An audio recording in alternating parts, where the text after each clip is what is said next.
think how I could ever have fallen for it, but at the time I was simply excited to think that I might be making friends already, and that someone so beautiful would want me to be friends with her, so I nodded. "All right then," said Daisy, "get in." And while the rest of the dorm watched breathlessly, I stepped into my trunk and crouched down with my arms about my knees. "Now," said Daisy, "we're going to shut the lid, otherwise it wouldn't be a proper test, would it? Lavinia, you time her. Remember, foreign girl, you've got to stick it out for as long as you can, all right?" I nodded again, squeezing my hands together. I hate the dark, and I hated it even more then, but I didn't want to say so to someone so obviously faultless. Daisy bent down over me, so close I could feel her breath warm against my forehead. "Enjoy, foreign girl," she hissed, and then the lid of the trunk slammed shut and I was left in the dark. I heard giggles, a clicking noise, then squeals of laughter, and the thump of running feet, which faded away and became part of a large clatter of feet going down the stairs. A gong boomed somewhere below me. The feet sped up in a rush, and then at last they died away. The house was very quiet. Crouching in my trunk, I began to suspect that something was not right. I had been told that the gong meant a meal, and I knew I must never be late for a meal, and I was hungry. But I thought I had also been told to stick it out, and so that was what I would do. I was in England, and in England I knew you kept very quiet and endured things. So that is what I did. It took Matron 3 hours to find me, and when she finally did, she was almost frying with rage. She asked me who had been responsible, but of course I knew I could not tell her without being a rat. For a week I had to spend my lunch break sitting beside her and sewing up holes in socks. But it was worth it when Daisy clapped me on the back and said, with admiration in her voice, "Not bad, foreign girl." I suppose, in a way, I have been getting into trunks for Daisy ever since, without stopping to ask why. This is the first time I have ever wondered if it's all really worth it.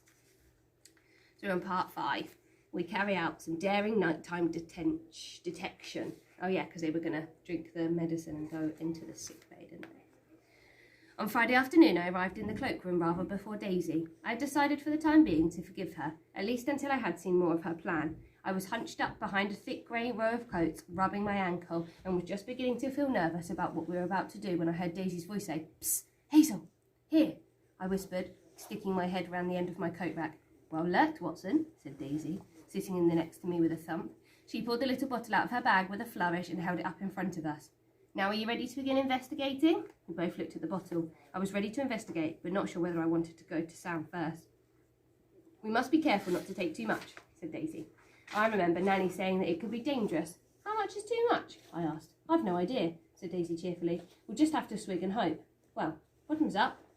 She took a gulp, made a face, and handed the bottle to me. I sipped at it nervously. It tasted sticky and sugary sweet, not all the way I thought it would. "Now water from the taps, quick," Daisy said. I hurried after her and drank. Afterwards my mouth still felt gluey with sugar. "What do we do now?" I asked. "We wait. Shouldn't take long. Don't worry, it's not so bad." Chapter 2. That was a lie.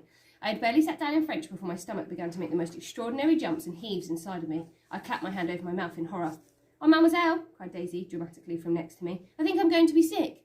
And she was, spectacularly. After that, so was I. But since most people were already crowding round Daisy, it was not so noticeable. We both rushed to Sam, leaving nasty spotches behind us as we ran. And when we arrived, Nurse Min took one look at us, stuck out her heads over 2 baskets and left us to it. "At least we are missing deportment," I said, between heaves, an hour later. I hate deportment, which is an hour of walking about with piles of books on your head. "I don't mind deportment," said Lunch, Hallowy from within her bucket. "I know you don't. I do," I said and heaved again. But even missing deportment was little comfort. I heaved for hours all the way through tea time and dinner without wanting them at all. My stomach felt as though it had been turned inside out. "I must say, this is rather worse than I remembered," gasped Daisy. "What I wouldn't give to stop so I could have a bun."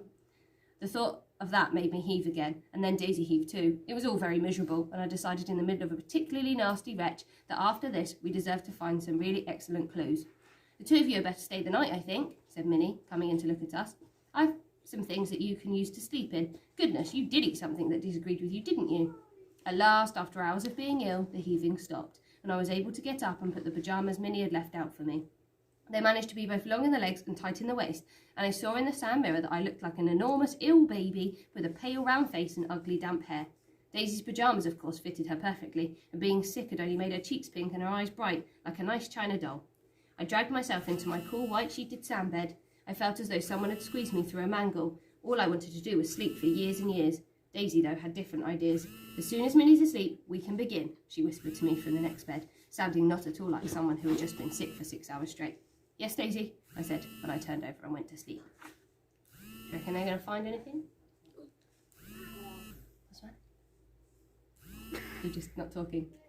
I'm just got some people here listening. It only seemed a moment later that I was woken up by someone shaking me hard. I opened my eyes to see Daisy's shadowy face looming over mine. "Get up, you lazy thing," she hissed. "It's time." Oh, is it recording again? Yeah. Is it still recording or not? Yeah. Okay. I opened my eyes to see Daisy's shadowy face looming over mine. "Get up, you lazy thing," she hissed. Is it Miss Robinson again? Trying to phone me. Grumbling and still feeling mangled inside, I got up and pulled on the dressing gown that Minnie had helpfully laid across the foot of my bed. "I already had Jones's spare keys," said Daisy, dangling them before me. "I went and picked them up while you were waiting in the cloakroom. He never notices they're gone. I've taken heaps of times before." "How nice for you," I said. I was still struggling not to argue. "Sourpuss," said Daisy, sticking out her tongue. "Don't be. Let's get on with it." It was quite easy to escape scan. We unlocked the main door and crept out, holding the torches that Daisy had hidden for us in the bottom of her bag. "Where do we go now?"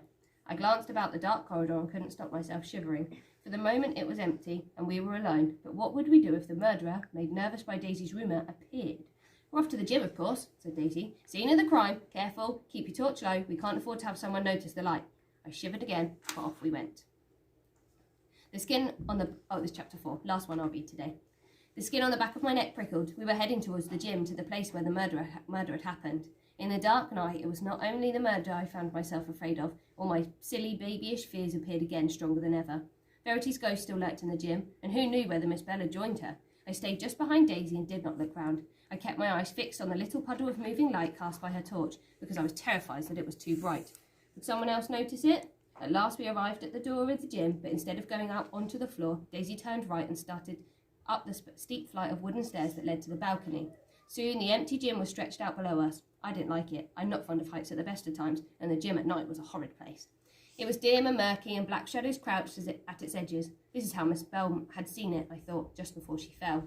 The ground suddenly seemed far below me, and the narrow balcony with its rows of wooden benches swayed in front of me.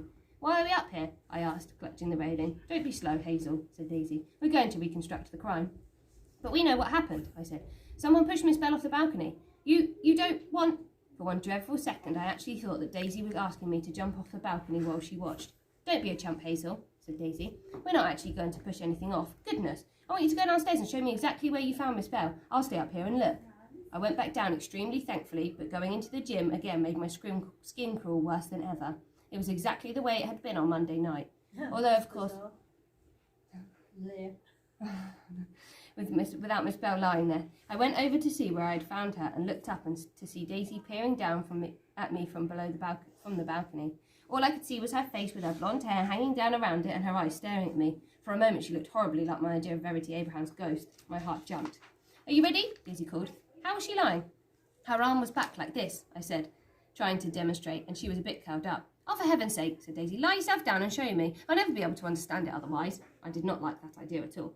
Pretending to be Miss Bell felt all wrong, quite horrible, but Daisy was glaring down at me, and I knew there was nothing else for it.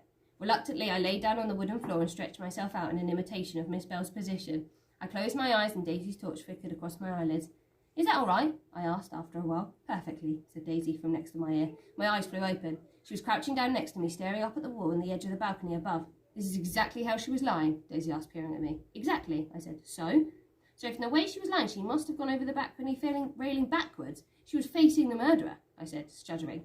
I had a sudden image of a pair of hands reaching out and shoving Miss Bell off the balcony. "Exactly, Hazel. So to continue with our reconstruction, you just murdered Miss Bell. She's lying on the floor dead. What do you do next?" "Find somewhere to hide the body?" I said. "Yes, indeed.